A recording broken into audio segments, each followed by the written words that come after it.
Hey, what's up, YouTube? I'm back again with another review. Today we're going to be taking a look at this interesting Army Air Force modified M2 flak jacket.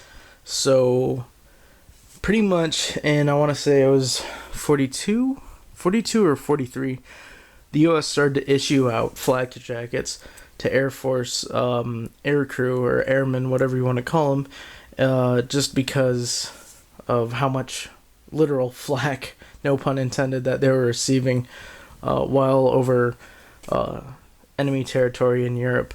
So one of the designs that they had was the M2 flak jacket, and to my knowledge the M2 was only protective towards the front of the vest, while the back to where they were sitting in their chairs had armor in them. That's from what I can figure out, and that's why their backs didn't have body armor.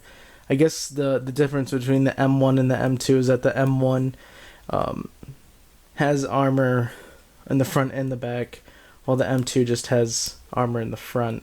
And pretty much all that consisted of was steel plates. It was extremely heavy and not very convenient at all, but since they weren't infantry or constantly moving around, then it didn't need to be, so it worked for its time. And after the war, it was popular for airmen to take their old vests and have them turned into casual vests like this. This one was being listed as an M2 modified motorcycle vest, so I guess whatever you really wanted to use them for. I couldn't find any other information about these things, so if you happen to know more about these things, then by all means let me know. But so yeah, here it is. As you guys can see, you got your zipper. You got two large pockets, one on this side and the other on this side. It's pretty nice, but you notice that they're not leveled, and this one's slightly bigger. And then you got a nice plain design on the back. You can see where it's sewn on each side, pretty much right to the seam. So I'd assume this is tailored to someone. And then up on the shoulders. And then it's got a nice metal Tylon zipper, which is very, very smooth. I imagine this thing was modified years ago, so it surprises me on how much of great condition that it's still in. And the inside was made with this white corduroy fabric, and it's really nice and soft. And then you can still see it has one of its original tags, which I don't know if the camera will focus. There we go. Armor, Flyers Vest, M2 back piece, spec, the manufacturing.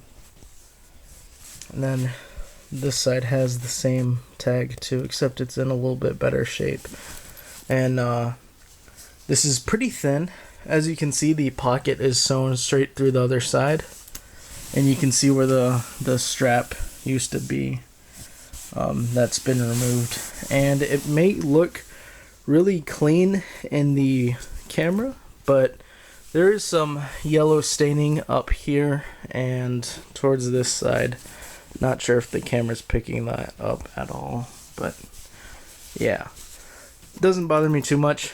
I found this on eBay. I paid $93 for it after shipping. I think it's a pretty decent price. The only other one that I could find on sale was on another vintage aviation website, and they were asking $275 for this thing. So, oh, and that one also had a lot of blood stains in it. Like, no joke.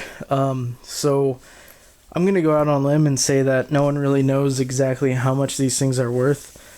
If I were to resell it, I'd probably charge between $60 to $70. I definitely wouldn't pay $275 for it at all, unless if you really wanted one, but it's whatever. Another thing that I noticed about this vest is the seam is really interesting on where it's sewn on the shoulders, to where it's actually just a little bit right there. It isn't all of this.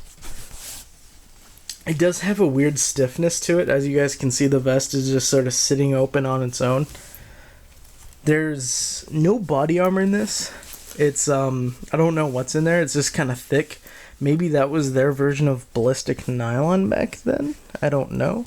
But this vest isn't heavy at all, so for body armor back then, that's got to be pretty thin and pretty light. So that's why I'm saying it's not body armor, but I honestly don't know a whole lot about these older vests.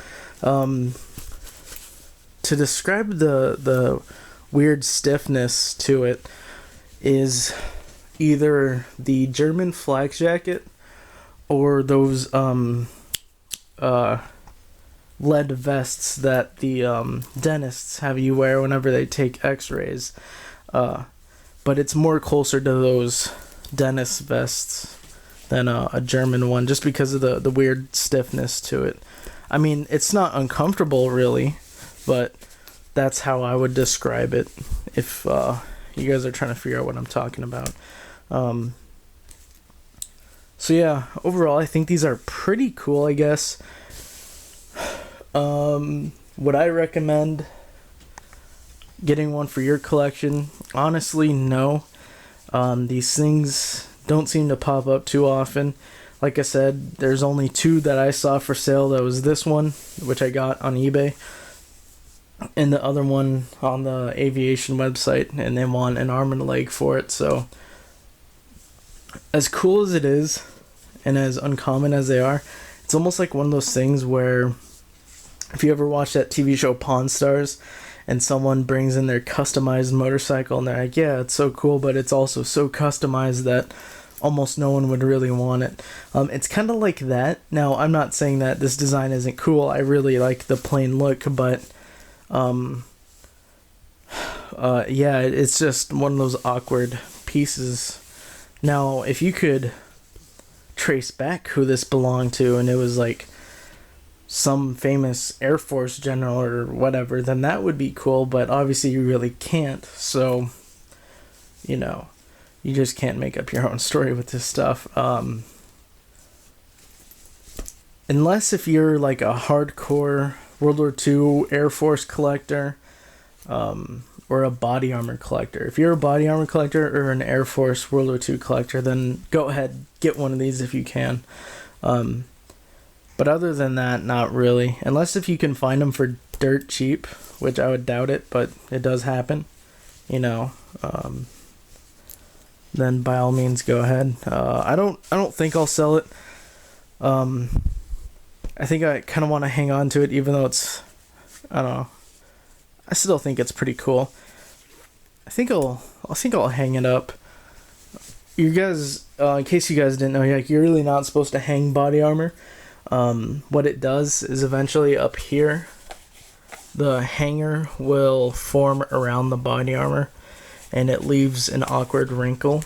The way you should store them is in a cool, dark, dry climate.